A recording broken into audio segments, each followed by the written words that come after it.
Welcome to our channel. Today we how to authenticate your documents in DocuSign for investing paperwork, detailed guide step by step clearly. Begin by logging into your DocuSign account using your registered email and password. Once logged in, navigate to the Documents section found in the main menu. Click on the New button to start the process of uploading your documents. Select Upload a file from the drop-down menu.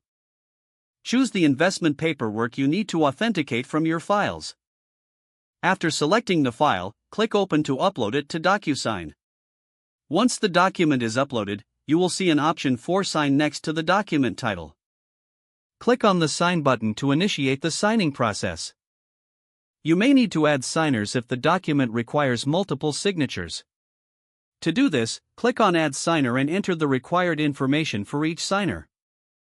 After adding all necessary signers, click Next to proceed to the document editing screen. Use the drag and drop functionality to place signature fields where necessary. Ensure to correctly place any date fields and initials if required by the document. Once you've positioned all fields, click Send to distribute the document for signing. Each signer will receive an email notification prompting them to review and sign the document. Once all parties have signed, you will receive a completion notification. You can download the finalized, authenticated document directly from your DocuSign account. For additional security, consider enabling two-factor authentication for your account settings. Review the final document to ensure all signatures and dates are correct.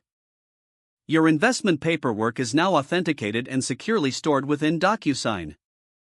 You can track the status of the document under the Manage section for future reference. This process ensures that your documents are legally binding and organized for your investment activities. If the page does not load, refresh the browser or try again in a private or incognito window.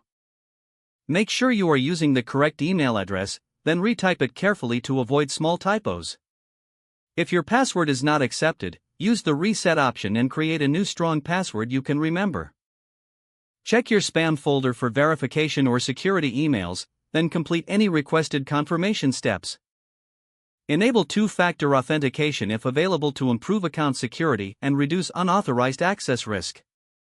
After signing in, review your profile details so your contact information and settings are accurate and current. Don't forget to like this video and subscribe to our channel for more step-by-step tech guides.